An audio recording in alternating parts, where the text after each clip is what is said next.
What's good, ladies and gentlemen? Welcome back to the channel. I'm LotusAsakura, the one who never knows best, bring you some more Dragon Ball FighterZ matches and actually bring you some post-commentary coverage of my most recent City of Mayhem run. This was the PS4 tournament that Bum ran just a few days ago, and Lab Coat 21 was banned, which, by the way, worth noting that Combo Breaker has officially stated that they will not be banning Lab Coat 21 for the tournament. Combo Breaker will not be banning Lab Coat 21. And I think they're probably of the mindset, if I had to guess, that, well, she's about to get patched anyway. Like, there's about to be a bounce patch. She's probably going to get nerfed, so we might as well just let her rock for this event. And then it is what it is. You could look at that one way or the other, where you're like, well, you might as well ban her until after the patch, or just let it rock since it's about to get patched anyway. I think it's fine. Like I said, I was never in favor of banning her anyway, so it is what it is. But for this event, she was banned, so I ran my team up Base Vegeta, 21, and Trunks, which I enjoy quite a bit, and is the team that I play most often competitively. And our first opponent was the Traumatizer, running Baby, Ginyu, and Zamasu. Very, very different team, something you don't normally see. And I think we got off to a bit of a sloppy start here. Also, the connection was pretty laggy. I don't know if you guys... Let me, if I hide my camera real quick, you can see it's jumping all the way from 2 frames, 3 frames, 5 frames, 4 frames, 5 frames. So it was skipping around and jumping around a lot, and I actually was not able to really do my Base Vegeta combos in this connection. And honestly, it was bad enough to the point where I should have hit the Discord and talked to one of the TOs or bummed like, hey, like, this guy's connection is pretty bad. But I was just like in such a I don't care mood. I was just in such a blah whatever. I'm just, you know what I'm saying? I was like, fuck it, dog. I really don't even care. So I just let it rock. And so it is what it is. You can see that despite the poor connection, we're actually doing pretty decent. We have a pretty strong lead here in the first game. He's not doing a great job of blocking, getting counter hit a lot.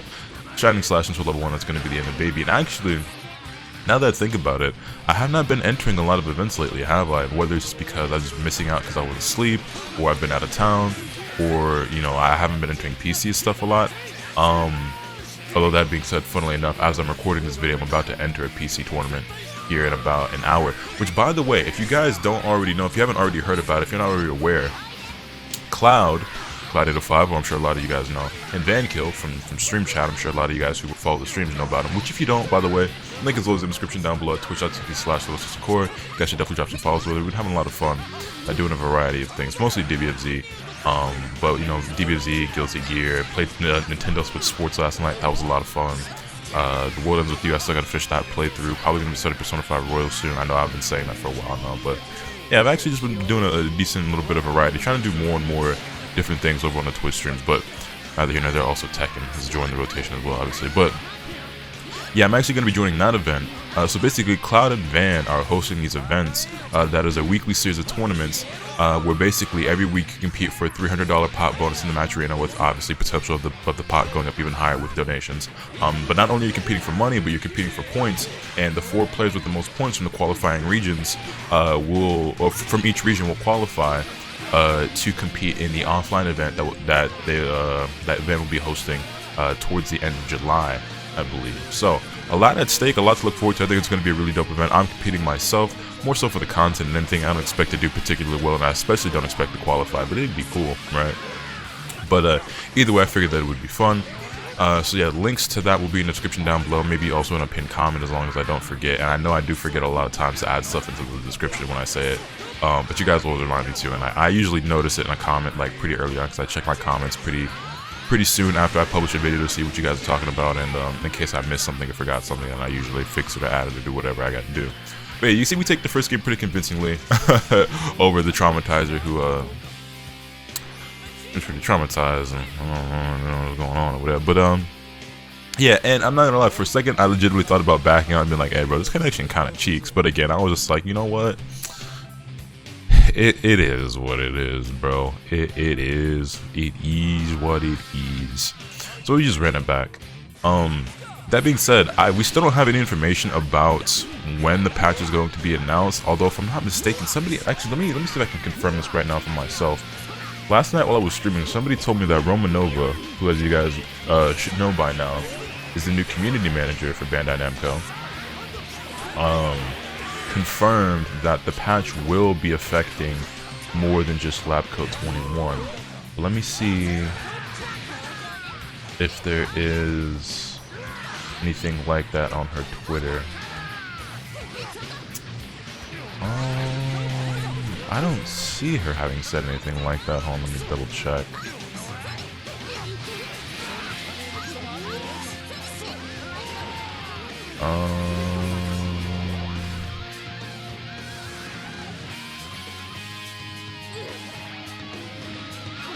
Oh yes, the tweet is actually right here.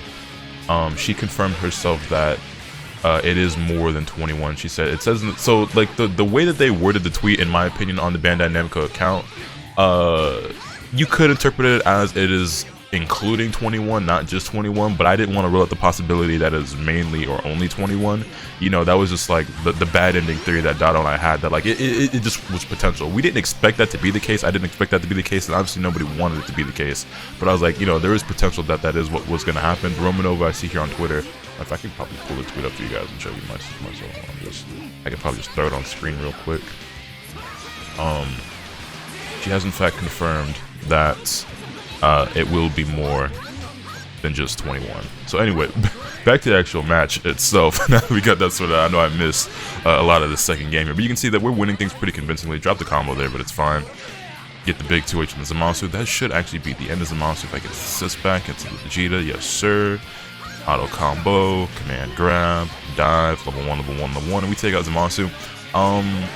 I thought about potentially trying to go for a dramatic finish on Zamasu, but then I realized that the only way that would happen is if I get a kill with 21 or base Vegeta's level 3 on Baby or Ginyu, which is easier said than done. Not the most difficult thing in the world, but I have to like save Zamasu for last, finish one of those with level 3 in order to get the like, in order to destroy West City. And I was just like, man, we in the middle of a tournament. I don't really care about all that right now. But we do manage to take things 2-0 over Traumatizer, despite the lag and despite the little bit of rust that I was trying to shake off. But yeah, man. So we don't really know when the patch is coming. But I'm just really curious to see what they do with Android 21, because I actually do want to play Lab Coat 21. I've been playing her a bit, but not as much as I want to, just because people hate you so much for playing that character right now.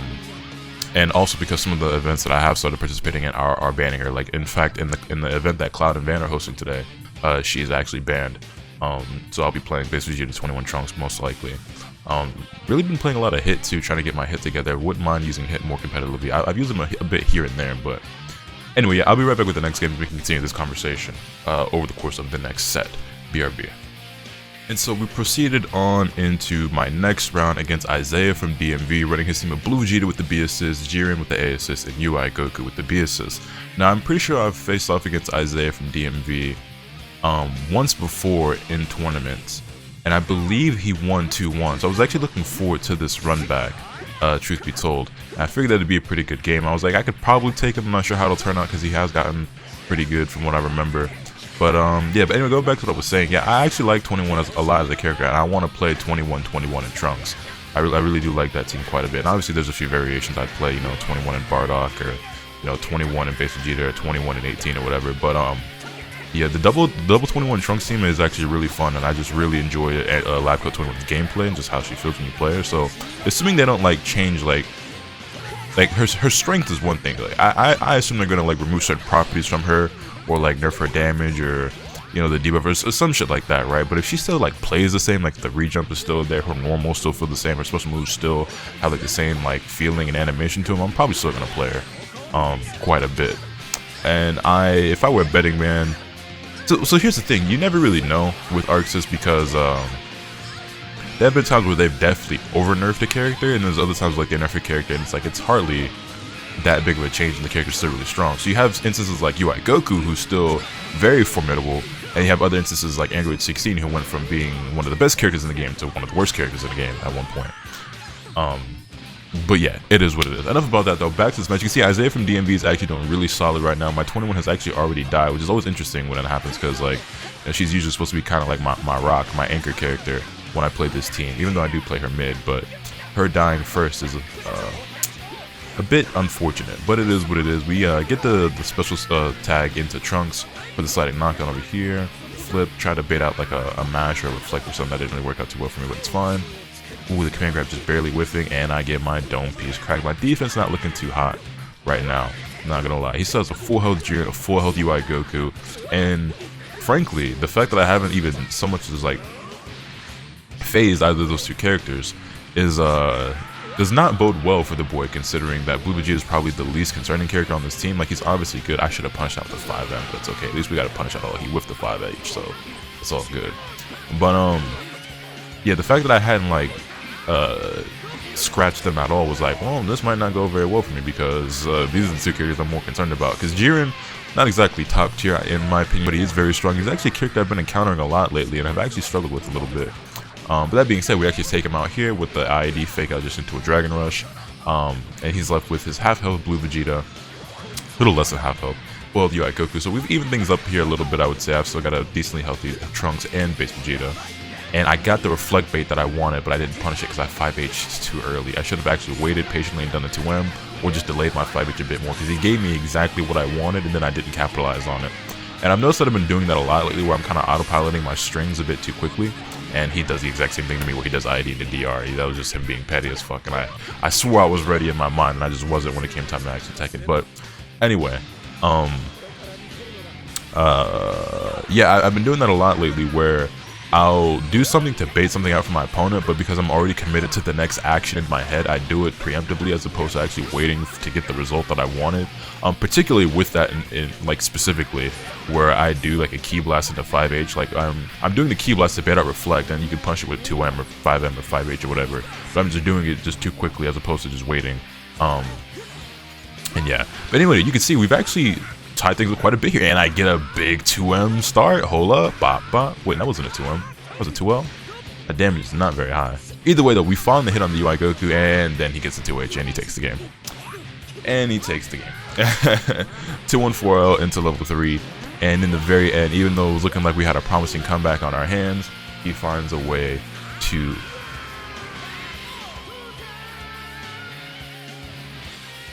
the wind is so strong outside that it just blew my curtain open a little bit. But see, the interesting part about that is that my window's closed.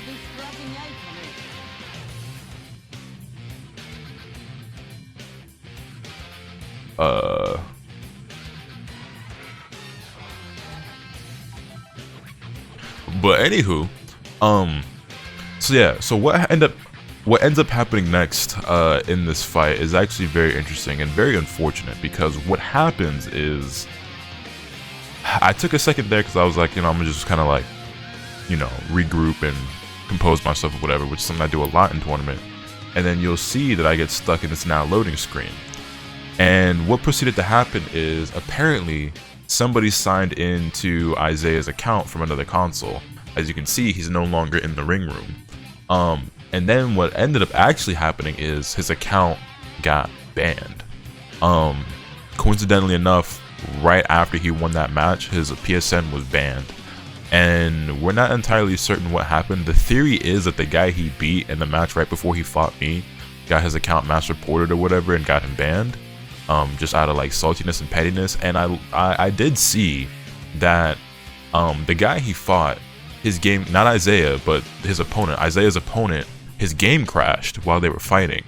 And tournament rules are, you know, it's up to the player who's still left in the ring whether they take the game or not, but usually they're going to take the game, right? It's like, oh, we can just run it back, or no, that's one game for me, I'm taking that 1-0 or whatever, right? It's happened a few times too, where like somebody like lags out or their game crashes or whatever, and it's part for the course. It happens when it's online, and it just is what it is. But if it's on your end, that's the, you know, your opponent could say, nah, it's cool, we can run it back, but more often than not they'll say, I'll take the game, because, you know, if the shoe was on the other foot, a lot of times your opponent's going to take that game too, so it is what it is, right?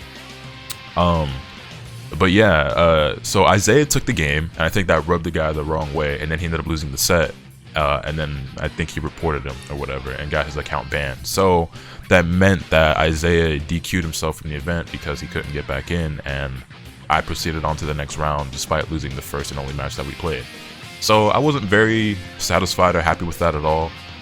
Obviously Isaiah was very upset and very disappointed, and this match was being played on stream too, so on Bum stream, so it was pretty whack, but it is what it is, and I had no choice but to take it, because it's not, he can't play, so, and I'm not gonna DQ after he DQs. That's just pointless and stupid. So we move on. And so that meant we made it to basically winners finals of my pool, I guess, which would qualify me for top 16. So whether I win or lose here, I qualify for top 16. If I win, I go to winner's side, and if I lose, I go to loser's side. However, you can see that my opponent is none other than Alucard. So I wasn't really certain which way this match was going to go. However, he's playing Frieza, which he's one of the OG Frieza players. It was one of the best Frieza players back when he played this character, but obviously with Frieza not being that great, he put him down some time ago. Usually plays better characters now. So usually you'd see him running Go tanks with this team as opposed to Frieza. But he was playing Frieza today, and it was working out pretty decently here at the start. But with that being said, that was such a good cross-up. Oh, he dropped the combo though. With that being said though, if you have watched my matches enough and some of my tournament runs, you'll know that I've run into Alucard a few times, and I've even run into him just randomly online before. And when I think about it, I've actually had a pretty good record against him. I think I usually beat him more often than not, but I didn't want that to let that get me overconfident, because this could very easily go either way. I do think Alucard is a very good player and has placed well in some offline events before. I think I even remember him beating Chris G at a big tournament before in like top 16 or some shit like that. So I remember that was like a crazy big upset for a lot of people, and he did it with Frieza, I think, at the time. And funny enough, later on down the line, like much later down the line, but Chris G ended up playing Frieza. But yeah. Anyway, that being said, into the match. So he's playing his Frieza, Janemba, and Zamasu, and I'm playing Vegeta 21 and Trunks. You can see that things are pretty even right now. I mean, I've spent my sparking, but I do find a nice hit on the Janemba, knocking down to level 3. And then I just went in for a safe jump because I wasn't sure what he was going to do, and he does end up spending his sparking. I'm actually doing a decent job of moving away and not getting hit too much and just avoiding things. He does do an empty vanish on my DR, and that was frankly a bad decision on my part to go for a Dragon Rush. Going for a Dragon Rush when your opponent isn't sparking is always very risky, and it's something that you typically probably shouldn't do, because it's a lot easier to react to a Dragon Rush with a vanish than anything else. And when you're in Sparky, you can obviously empty vanish and punish somebody for whiffing that DR. So yeah, it was a big risk for me that ended up paying off for him. And with that being said, he gets a DR that I was not very happy about, and you know that I ended up sitting forward in my chair and kind of activating kill mode after that, because y'all know how I am about those fucking jump DRs. But yeah, so we actually end up getting Trunks in, doing a nice little EX flip to get the combo on Frieza, and I don't know why I took him back mid-screen. Well, I mean, I do know why, so let me actually explain why. I took him back mid-screen, but it didn't work out the way I thought. I thought I was going to end up building the third bar in order to get the DH, or not the DHC, but you know, the Z change into 21's level 3. That didn't really work out. All's well that ends well though. We ended up getting Trunks out, basically get in, get the rocket kick, find a little hit on Zamasu, but I wasn't able to convert it into anything better than a level 1 at the time, but that was crazy. The way that hit was OD. I thought about going for loops there for a second, but I was like, wait, I don't need them for the kills. We're just going to keep it simple. This team has pretty high DHC damage, so we just knee drop into level 1, level 1, level 1, and we take out the Zamasu, and we take a pretty good lead here in the first game against Alucard. He's left with Frieza and Janemba. The Janemba definitely worries me more than the Frieza does. That being said though, this is not just any ordinary Frieza, this is Alucard's Frieza, so yeah, I know confirm there off the 21 assist, but it's fine. I got the EX flip into the Ki Blast to hit, but I didn't have any meter to actually vanish or an assist to use for the conversion. But the Shining Slash into the Rocket Kick conversion, this is pretty sick, and my super did come out. That should have been the kill on Janemba, but my level 1 didn't come out. I guess I messed up the input. But it's fine. Ki Blast, Rocket Kick, jails him, frame traps him. Not jails him. And yeah. So he's got Golden Frieza and 7 bars, but I still have all 3 characters. I round start Rocket Kick, and then I accidentally get a knee drop somehow instead of my other Rocket Kick, and it's fine. It's fine. Ki Blast, pester him. Just play the neutral. I've got assist. I've got really good Ki Blast. Reflect that into the Rocket Kick. He whiffs his 5H, and we take the first game pretty decisively over Alucard. That was pretty one-sided. So I was feeling pretty good. I was like, all right, that went well. If I could just play like that the second game, you know, then we'll be cooking. You know, things will be great. All's well that ends well. So I hit rematch, and we proceed on into game number 2. And I try to round start jump. I don't know why I didn't just moon jump backwards, but I ended up getting hit by the Frieza wave. I forget the name of the move, but reflecting the Rocket Kick, he blocks it, reflects it to him, and I get hit by a 5H. And I don't know what it is about Frieza's 5H. I actually need to know the frame data on that move, because I don't know how quick it is in particular. He drops it. So I don't quite get it, but I'm spark anyway. Safe base Vegeta, and we get the hit, but I didn't convert. It sucks. Boom. Tried to do an air dash there, kind of fucked up, but we get the 5M. But I don't know what it is about Frieza players, but they love that 5H. They use that button like it's a 5L. Anyway. We get the reflect, I mean not the reflect, but he sparks and we just punish him with the 5M into the loops, and we get huge damage here off that. And that's like the least optimal loop that I could probably do there, to be honest, too. And it still did so much damage. If I'd actually done the proper... Actually, I probably could have killed there. Hold on. Run it back. Now that I look at it.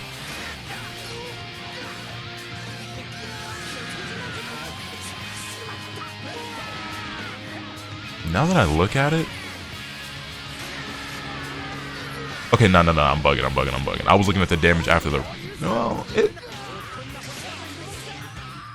Nah, it wouldn't have been anywhere near enough. Base Vegeta, command grab into level 1, into 21, level 1, into Trunks level 3, it wouldn't have been enough. It would have been close. Anyway, I super dash Janemba, says he does run up to H. If I had done more optimal loops, though, I could have killed.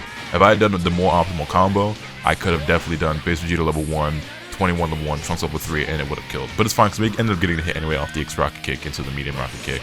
But then he immediately takes out my Base Vegeta because I do a bad super dash. That's fine. Evens things up. I will say though that the Zamasu and Janemba do concern me more than the Frieza does, and he goes for a round start counter. I guess he was anticipating like me to do round start 2S, maybe even like Orb.